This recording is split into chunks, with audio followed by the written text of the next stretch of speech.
Well, there you have it. Another Ashes series has been won and lost. England the victors, Australia the losers. Put up your hand if you thought England could have won this series before it began. You're a liar, and you're probably a little bit crazy if your hand went up. Anyhow, the Quint have asked me to come up with the 5 biggest talking points of this series, so I'm going to have a crack. Number 1, Haddin and that catch.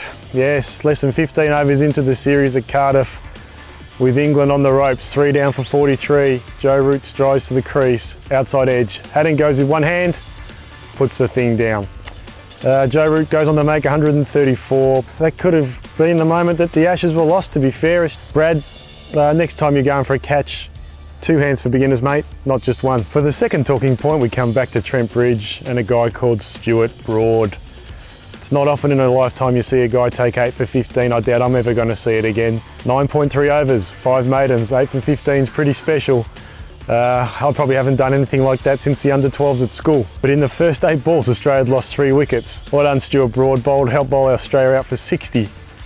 And probably the greatest Ashes bowling performance I've seen in my lifetime.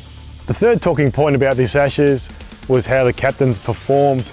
Going in, Michael Clarke was on top of the world, having just won a World Cup.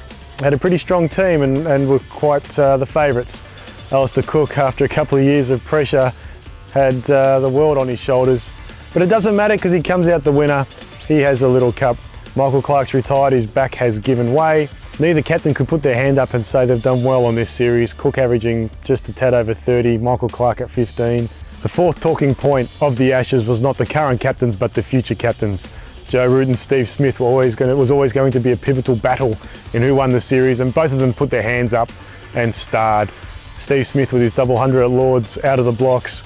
Joe Root with his 100 at Cardiff set the scene and gave him the #1 ranking in the world as a test batsman.